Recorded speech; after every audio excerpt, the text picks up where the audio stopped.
So, welcome to this webinar, Justin, and viewer.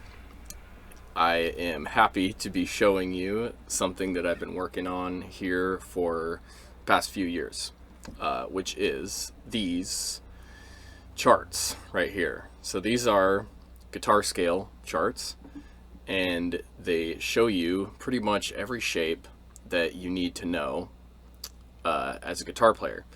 Now, when I say every shape, that's a very broad statement, but it's a lot to handle. So anyway, they are called transposable fretboard charts. And the reason they're called transposable is because they are not specific to any fret on the guitar fretboard. So you can take one of these charts and put it anywhere, really. So that's kind of the main thing, is guitar is based on shapes, essentially, because when you look at the strings here, and most guitars have 6, this one happens to have 7, but it's this low one, so just ignore this low string. You have 6 strings most of the time, and those strings kind of represent a grid, and all the notes that you play are on the grid, right? When you press a fret, you're pressing a node or a spot on a mathematical grid. So that is what these are representing. I'm going to zoom in here and go to this one. So these numbers up top are the fingering. So in your left hand, because that's the one that's doing the fretting most of the time for most people, you get your first finger, index finger, second finger, middle finger, third finger, ring finger, fourth finger, pinky finger. And then you get these S's. The S means stretch. So this is telling you to stretch with your pointer finger, which in this case doesn't have any note that stretches. Same with the pinky, the fourth finger stretched. There are no notes in this particular diagram that do that. Some of them do have that, but we're not going to talk about that yet. So that's what these numbers are for. You got to really pay attention to these numbers because they are how you get your fingers to play and press the notes down. The other thing that these charts do not address is your right hand playing. So you have to have your own, like there's alternate picking and there's right hand techniques that address like how to actually play the notes. But for now, we're just going to assume that you either use your finger to do it, like that, or you can use your thumb. Either way, it doesn't really matter because this webinar is focused around these charts. So we got the fingering. Now, why would you want to think of scales in this way? That's kind of the main goal behind this book right here. It's a book about scales. You can see all these, look at all these scales. Oh my gosh, there's so many scales, right? And it looks like a lot, but this doesn't even come close to the amount of scales that you will see in other scale books. Other scale books have a lot more scales than this, at least visually. So the whole point of this is to say that this right here, this chart represents a scale in a spot on the guitar fretboard. Okay, so the most common application that guitar players see with this scale is on the note A in 5th position. Okay, so if I'm in 5th position on the guitar, my pointer finger is on the 5th fret. Okay, so that is what 5th position means. Whatever fret your pointer finger's on, that is your position. Okay, that also does not include the stretch. So if you're on the 5th fret in 5th position, you can actually play the 4th fret with your pointer finger. Okay, we're not going to do that, but that's the 1S. In this particular diagram, we are not going to stretch our finger, so it doesn't matter. But if we were and we're in 5th position, you can stretch to the 4th fret like that. So same with the pinky, you can do that, but as you can see, that is not here either. So let's go to 5th position and put our pointer finger on the lowest string. Now, the lowest string in pitch, right? Because guitar is a little bit upside down. You got, these are low notes this way and these are high notes this way. So the low note is going to be right here. And you can see that these lines are thicker and thinner, right, to represent the thickness and of the strings. So we're going to start on this circle with an X, and you can see that it says the circle with an X equals the root of the minor key. So if we are on the 5th fret of the E string with our pointer finger, we are playing an A, okay? So this note right here is an A, and what that means is because this is a pentatonic shape and this is the note A, we are playing A minor pentatonic.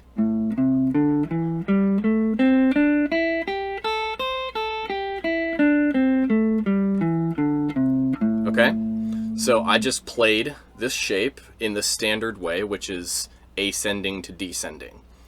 To play a scale in the standard way, you will read bottom to top, left to right. Okay, so that means X first, open circle, then these two right here, and then you kind of zigzag your way up like this, okay? And same to read them descending, you will read top to bottom, right to left. So I'd start here and go down, just like that. Okay, so that is essentially how to read these charts. Now the real work comes when you actually attempt to do it. So I'll show you again what that looks like in my left hand. So you can see the pointer finger is very busy. Every string has a pointer finger note, and then you have 3 strings with the ring finger and 3 strings with the pinky finger. So I'll play that again. We got pointer, pinky, pointer, ring, pointer, ring, pointer, ring, pointer, pinky, pointer, pinky, pointer, pinky, pointer, ring, pointer, ring, pointer, ring, pointer, pinky, pointer. So this one really alternates between the pointer finger and the pinky or the ring finger. So these fingerings, by the way, are suggestions. I think they're strong suggestions, but they're just suggestions. A lot of people might have their own way to play these, and that's okay, because these charts are not supposed to put you in a box. They're supposed to show you the box so that you can get outside of the box. I'll unpack that in a little bit here. So hopefully by now you have a good understanding of how to read these charts. Now, why are these powerful charts? Like, why did I make these? Why not just buy some scale book and the Guitar Grimoire or whatever book it might be? Well, because it might show this same exact chart on every note. So it's going to have a page for F minor pentatonic. It's going to have a page for F sharp minor pentatonic. It's going to have G minor pentatonic page. It's gonna have a page for every single note. These charts require you as a player, now this is very important, they require you as a player to know the notes on the fretboard, to really comprehend using these scales. Now there's an obvious benefit to knowing the notes as a musician. I mean, if you know the notes, then you can talk about the music, and you can tell people what key you're in, and you can tell people what scale you're playing, and you can tell people the chord progression. So I would say it's crucial as a musician to know the notes on the fretboard and to understand like why notes are the way that they are, what a key is. This video is not going to explain all that. It's going to be focused around mostly just playing these and learning the notes on the fretboard. So you have to know the notes on the fretboard. How do we figure out the notes on the fretboard? Well, you can search the internet and find all kinds of charts and stuff for notes on the fretboard, which is great because that is something that you can find right here in this handout. So these are the notes on the fretboard. You got E, A, D, G, B, and E. So these are all the open strings. And this is showing you, it's like overwhelming, but what you want to focus on is all of the natural notes can help you find every other note. So you got A sharp and B flat and G sharp and A flat and F sharp and G flat. You got all these notes, right? And you can see that Justin over here has a keyboard, right? And it's black and white, and that helps. What's kind of overwhelming is like there's all these notes, and organizing all those notes and figuring them out can be kind of a pain. So when you're working with these charts, take it one step at a time, okay? Do something like, I'm going to play the F sharp minor pentatonic scale, right? It doesn't matter which position, but we're going to use the one that I was showing right here. So now the question is, the goal is F sharp minor pentatonic. Where is F sharp? That is the question that pertains to the goal.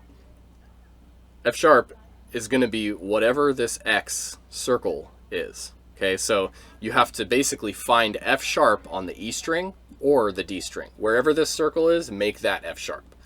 And also make it the correct finger, right? So I'm going to take my pointer finger and I'm going to put it on F sharp on the E string, which if I go all the way up here again and show you, we got open E, fret number 2 on the E string is F sharp, okay, or G flat, but we're going to call it F sharp because that's correct, and I'm not going to explain why.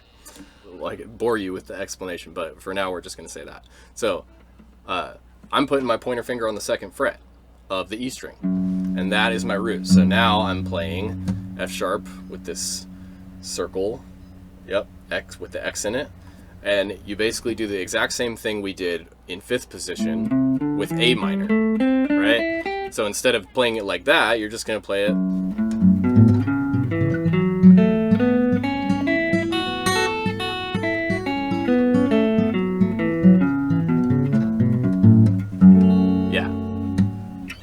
like that.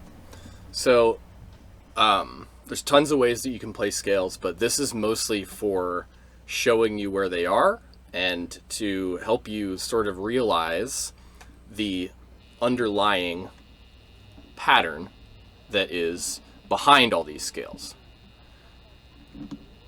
So what is the underlying pattern behind this scale? Well, you get pentatonic, and it actually happens to be this circle right here. This is the pentatonic scale on a 12-note circle. So you can see this open circle right here represents the major pentatonic root, and this circle with an X is the minor pentatonic root. So we were focused around the minor pentatonic root. So according to this circle, this is the shape that we are playing when we're playing this scale, okay?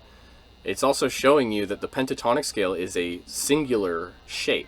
It doesn't change or anything like that.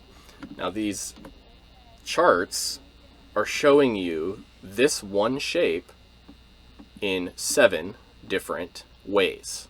So why is it 7 different ways?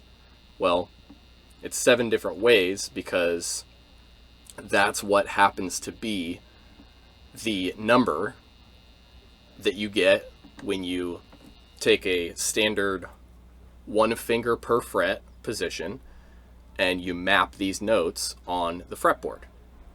Because the fretboard is a grid, this is a shape with, you know, numbers in between each note. So you get, for the pentatonic scale, the minor, you get 1.5 steps here, because this is a half step, half step, half step. So that's as 1 plus a half.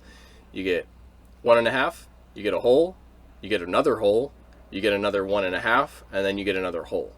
And that same pattern, right, is iterated over the entire fretboard. So every single one of these dots should have a, if we're looking at the circle with an X, we start with 1.5 steps, we go to a whole step, another whole step, we go to another 1.5, and then we go a whole step again.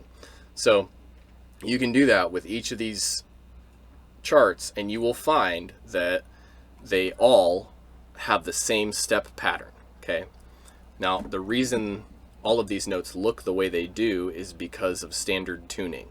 So the guitar is tuned E, A, D, G, B, E. If you retune the guitar, none of these charts work anymore.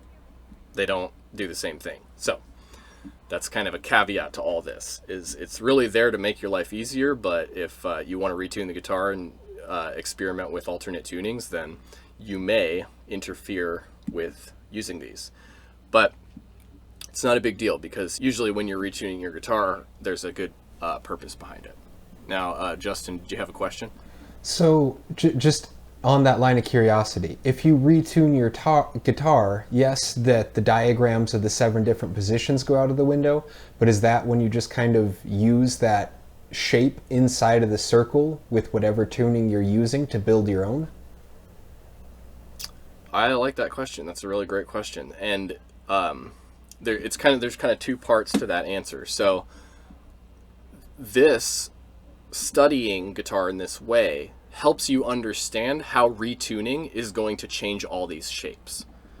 So, in other words, yes, you will take this circle, and this circle is, if you think of it as a string, right? This is one string with a bunch of frets, but it's a circle instead of a straight line, right? It works the exact same way. Now, depending on how you retune it, because there's tons of ways to retune your guitar, these will change and look completely different. So there's no way I can like cover the whole thing. It just depends. But let's say, for example, that you retune to drop D, which just means that you take the low E string and you make it a D instead of an E. Well, that doesn't really change a whole lot. That only changes one string. So really, if you're dropping this string by a whole step, which is the space between E and D, you're going to move these dots up a whole step to compensate for you lowering the string. So that's how these would change if you were in drop D. If you're, like I said, if you're doing other alternate tunings, like changing every single string in a bunch of different ways, then you could make a whole course in and of itself on just that and how it would change the scales. But they call it standard tuning for a reason, so there you go. That's the quick answer that I can give you there. Good question. Thanks for asking that. So now that I've gone over most of the information, one thing I want to reiterate is that you only need one page. So specifically, like, this one page covers every single pentatonic scale, major and minor, in every single key. Okay, and that's because they're not fret specific. So now what I want to do actually is suggest a random note from Justin. So Justin, pick a random note, and then and then pick any of these. So you can actually, when you pick a random note, you can just verbalize it. Like, you can say F sharp or D flat or whatever. You don't even have to be at a fret. Can I be novice enough to say 7th position? Okay, so you're picking the position. I like that. So now what note are we going to focus on? What is the root in this position? 7th position. So just to reiterate, we are 7th position, pointer finger on the 7th fret. What note should we play? Or what root should we base the scale around? Without looking back to that for reference, I'm not sure. It can be any note between A and F, G. Oh, so we're just picking something random. Oh, yes. Oh, yes. Oh, excellent. Let's go E sharp. E sharp. Okay, so for those of you out there who don't know, E sharp is actually an F natural. So E sharp is the same as F natural, and that can be seen. Actually, I'm glad you picked E sharp. That's funny, because when you look at this fretboard right here, let me zoom in a tiny bit. You can see that E and F are a half step apart. Okay, so that's very important for all musicians to understand, is that E and F are a half step apart. B and C are also a half step apart. Okay. Those would be the 2 keys on the keyboard that don't have a black in between. They're just a half step. Yes. Precisely. So, thank you for bringing that up. We got, I don't know if you did that on purpose, but it made a great Not at all. Of it. So, E sharp is is F, right? So that's a very important thing to understand. Now, it doesn't mean that E sharp does not exist, but I am not going to explain E sharp's existence Would it just be right now. contextual? It's all contextual. The short answer that probably doesn't clarify much is the key of F sharp or C sharp major or F sharp major. They both have an E sharp in them because you can't double F in any key. You have to have all 7 letters in a key. So F sharp, G sharp, A sharp, B sharp, B, C sharp, D sharp, E sharp. So you wouldn't do F and then F sharp also and not have an E. That's just basic music theory rules. So hopefully that answered the question. So we're in 7th position. Now, in 7th position, we're going to play an F. And now, are we playing an F major or F minor, Justin? Wouldn't it just be an F natural? Is there, if F doesn't have, so the I'm not F, sure what the difference is. The F is, so you said E sharp, right? So that means that what we're playing, we're going to think of it as F to be simple, right? To keep it simple. Then you are either major or minor.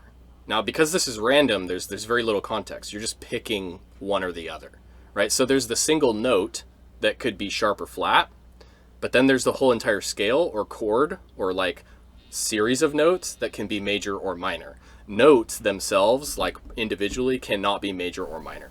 They are only sharp or flat. Okay. Yeah. So I think I'm sensing that was the point of confusion. Thank you for the clarification. Let's go with major. Absolutely. Okay, so we're going to do F major, right? Accurate. Okay, perfect. I love that because that gives us an opportunity to find F in 7th position. Okay, now this is a little tricky, but basically what you can do is count from the open string or the 12th fret, because this is very important too. The 12th fret is the same note as the open strings. Okay, so if you got E, A, D, G, B, E, then your 12th fret is also E, A, D, G, B, E, which means you can work your way backwards if you're closer to the 12th fret. Okay, so here's the goal. We are going to find F, right, in 7th position. Where is F in 7th position? This is a really good exercise for guitar players, especially. Applies to bass too. Bass players actually should do this a lot. Justin, do you know how to find F in 7th position? Not rapidly. I'm sure if I spent 5 minutes with this keyboard in front of me, I would get it. Cool. But Okay. E. That's okay. Because this is one obvious now. Hopefully the viewer understands that this is a very important thing to be able to do with all of these charts. And if you can do that, that makes you all the more powerful as a player. It does make sense that putting some time in just to get the rudimentaries, like this will make sense with practice. Totally. Yes, absolutely. I mean, most things tend to, but this is like the fundamental difference between somebody who knows their scales and somebody who does not. Now you can play all these shapes and you can just play them and not care about which note you're playing. That's okay. It's totally fine. I encourage you to do whatever you want with these charts. But if we are, trying to better ourselves as musicians and guitar players in a much deeper way, then you should learn the notes on the fretboard.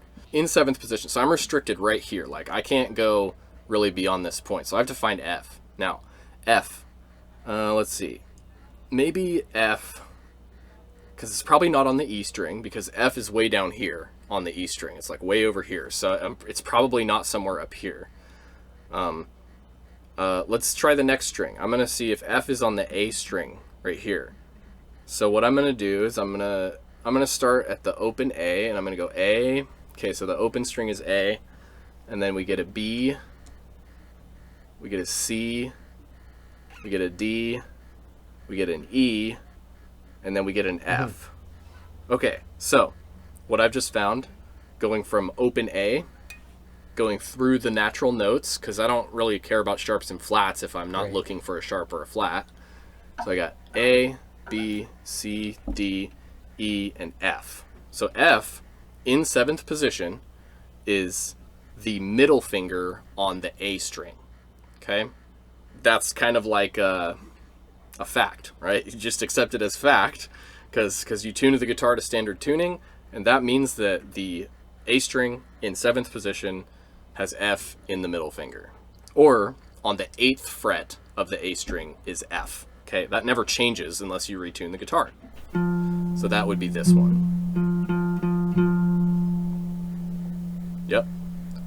So that is actually the note we're starting on. Now, Justin, can you tell me, and we're, just to remind the viewer and Justin as well, we're playing major. So we're going to focus not on this circle with an X in it. We're going to focus on this circle that is open. So, which one of these diagrams coincides with the note? So, the important thing to remember is your middle finger, or finger number 2, is playing the A string. So that would be the diagram dead middle. This one right here? Yeah. Yes, indeed. That is correct. It's because we have our second finger playing the open circle on the A string. Okay. We have now found F major pentatonic in 7th position.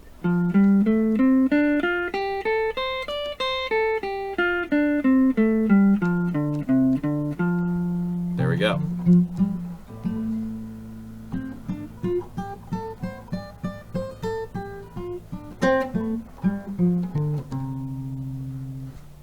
Yep, and as a note, no pun intended, I tend to play scales starting and ending on the root. So if I'm thinking, and this is important for me and my ear as a listener, I start on F and I end on F. So I'll go F, G,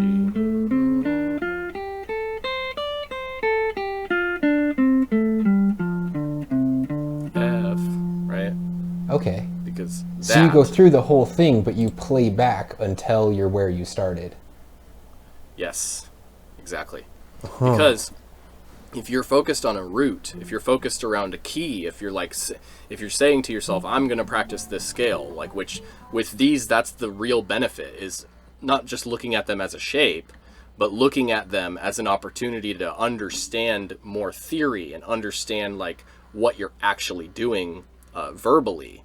That's like the real power behind these things. So I'm glad that we made this, because like if you don't do the work like we just did and went and go through and like find your notes on the fretboard and really use these to their full potential, then they're just going to be a bunch of charts. And having gone through it, like, that's a key. And I'm somebody who's known that scales are able to unlock the guitar in such a way, but as far as how to do that, and it's just reverse engineering. It's not rocket science. It's just thinking through it a few times till you get the hang of it, and then putting it in some repetition to internalize it, and all of a sudden you have the key and you turn the lock. Yep, exactly. And really, like, to unlock and turn the key, like, you got to play these things. Like, that is the real benefit, apart from identifying what they are. Then you got to be able to play it, because you can identify all day. It's like when you stress intellect over doing things, like, you're going to think your way through starting a business instead of just starting the business or something like that, right? So I'm not trying to say that like the theory is like super important. The theory is only as important as it has to be for you. Okay. So I'm not going to sit here and say like music theory, you don't need to learn music theory. Like, that's ridiculous. In my opinion, if anybody's saying that, I would not trust them. If anybody's marketing their music information that way, be aware. If they're not teaching a method, what are they teaching? Well, I don't know. I just had an experience last night where I was very frustrated at somebody in a marketing video. But I'm not going to go into that. So this is not about the easy way to play things. Like, playing guitar is not easy, period. Like, end of story. I don't care who you are. But learning the scales and learning like that you can play every single pentatonic scale in every single key all over the neck with just these 7 shapes. Heck, most people only need 1, 2, 3, 4, 5 shapes, maybe, to get the amount of music they need done. But these 7 shapes will get you everywhere, all right? So we played F major pentatonic in 7th position. Now, it's kind of a long ways to get there. We're like, okay, we're in 7th position. Where's F? I don't know. We had a little thing about E sharp and how it's kind of a problem note, especially as a root. But what this webinar is about is, first of all, you want to learn the notes. If you're a guitar player, learn the notes on the fretboard, okay? Because otherwise these charts, like I said, won't mean a whole lot. The other thing is come up with a way to integrate these into your practice. So that includes, throwing the metronome on, which I'll do here really quick, and just playing ascending to descending. Now, you don't need to do it this fast, but whenever you're playing, play at your own speed, okay? But if you want to challenge yourself, then maybe push yourself. But I'm going to do 100 beats per minute, and I'm just going to play that F major pentatonic in 7th position here.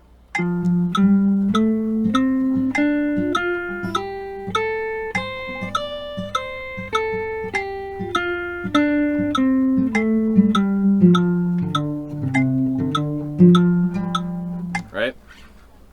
Warm up with that. Play that, see if you can do that 4 times in a row without making any mistakes. It's actually a lot harder than it sounds. And then come up with some other ways. With these charts, you can do whatever you want. You don't have to read them left to right, bottom to top. You can skip around and do patterns or whatever. I'm not going to go through those in this webinar because that's a very long discussion. But what I can do now is open up for any questions if Justin has any questions. Well, definitely something that I think would be of use to somebody in my position, and this took me a long time to realize, is what is that circle? Because you have 12 points on it. Eventually it made sense that's an octave, but it seems like a self-repeating pattern over an octave, but could you elaborate on that a little bit? Absolutely. That's a great question. So this circle could be pivoted or centered around any note, and this dot is just there to be in the center. That's it. This dot doesn't mean anything.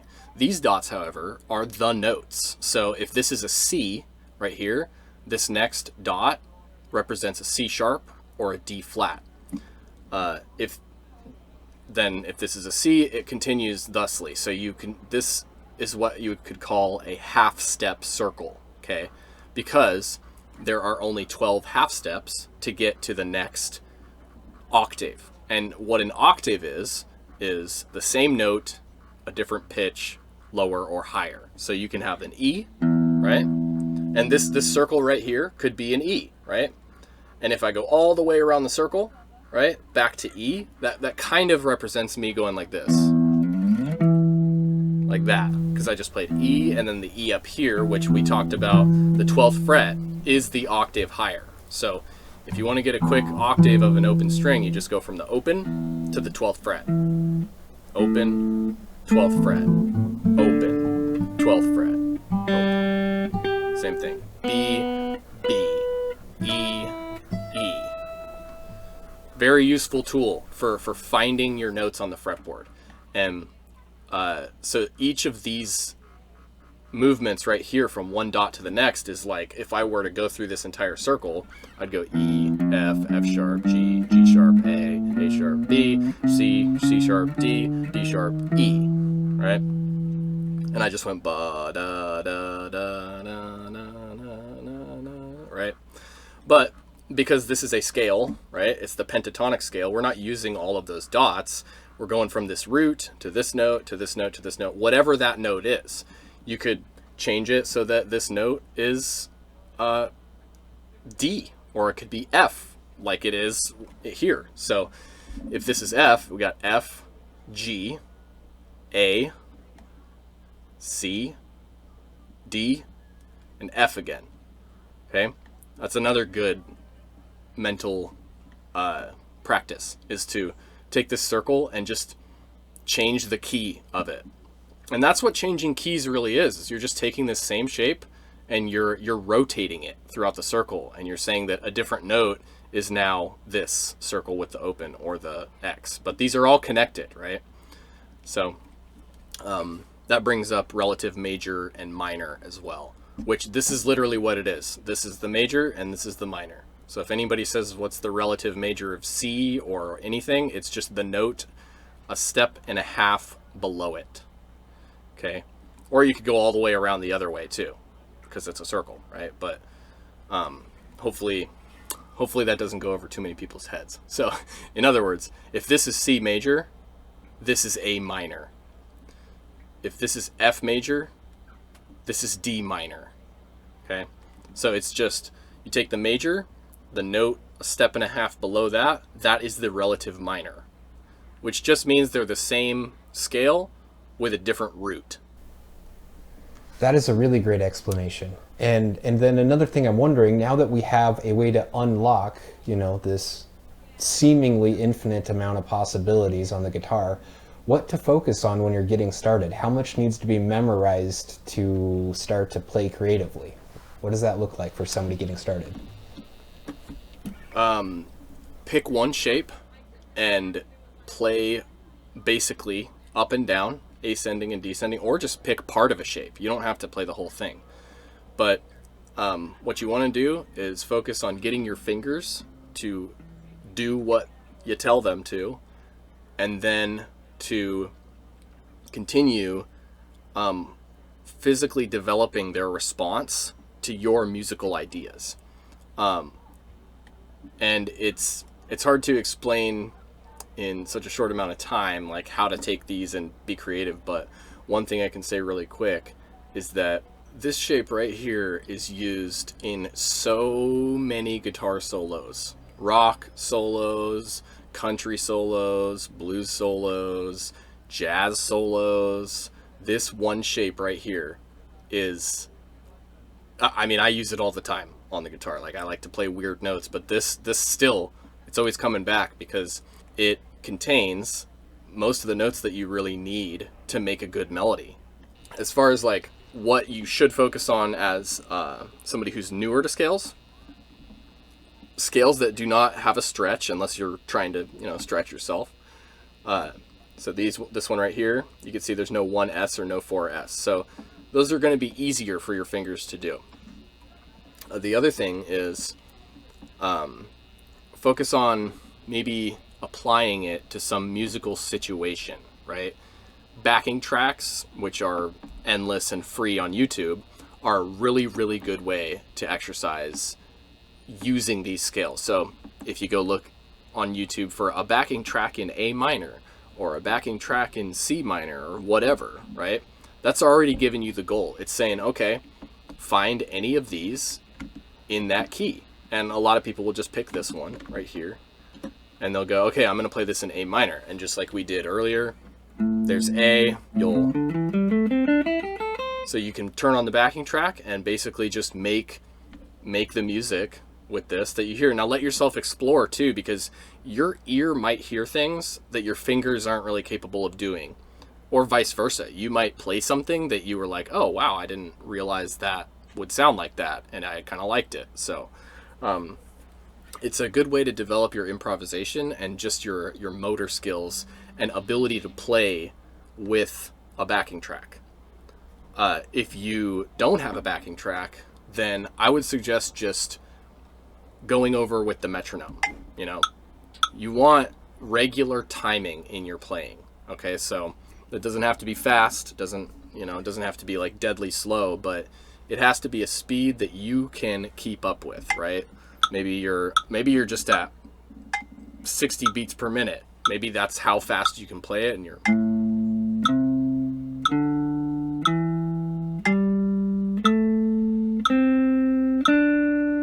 right. So that's a lot, but still. Anyway, did I answer your question? Does that give you some ideas to start? I do believe so. Cool. Excellent. Well,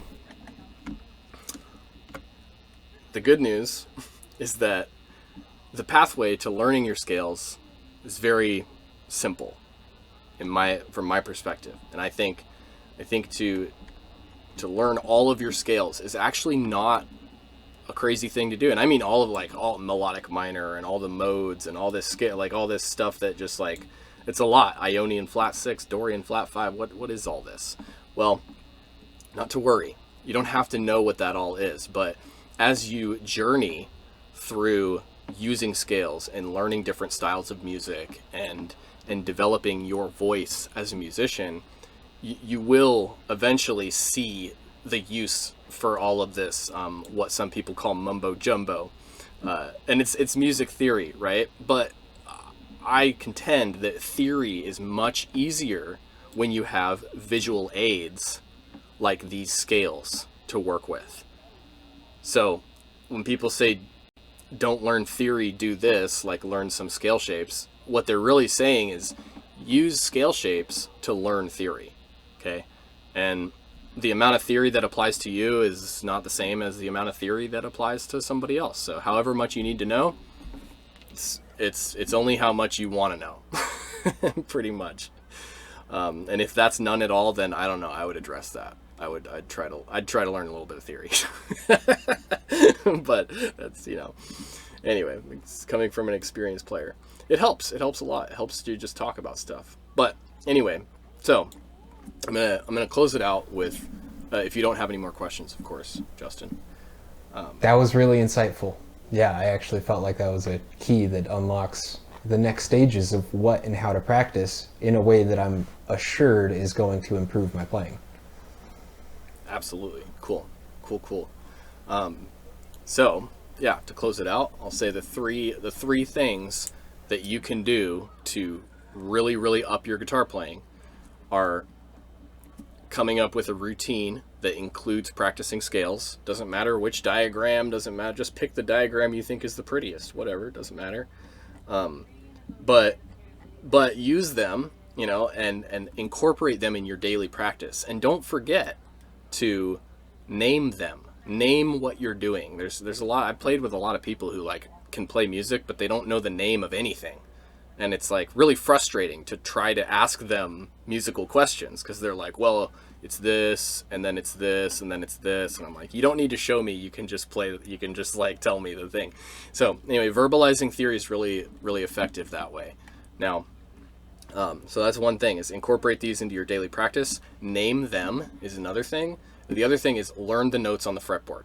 And when you learn the notes on the fretboard, start with natural, meaning A, B, C, D, E, F, G. Just start with A, B, C, D, E, F, G. Don't worry about the black notes or the sharps or the flats or the whatever. There's no black notes on the guitar, but they're still, they're black on the keyboard. So don't worry about the sharps and flats because those are just between the letters, right? D and E have a D sharp and an E flat between them, right? So it's pretty easy to just add a sharp or add a flat to the natural notes. So when you're learning your notes, focus on the natural notes. What I like to do is go up the fretboard and just start at one open string, go from E to F to G to A to B to C to D back to E. And then if you want to go further, guess what? Past the 12th fret, it just repeats itself. Exact same thing, it's just tiny, that's all. So you get E, F, G, A, B, C, D, and E again. So when you're using these as a daily practice, pay attention to your right hand. Use a method to do it. Whether it's so Justin's he was attempting this. You can do your thumb and your index finger, but if you're using your fingers to play these, I would use two fingers, not just one. Okay, so I would go index middle, which is what I normally do, and I use my thumb to sort of hang out on the strings like this. Or if I'm using a pick, I'm going down, up, down, down, up, down, down, up, down, down, up, down, up, down, right?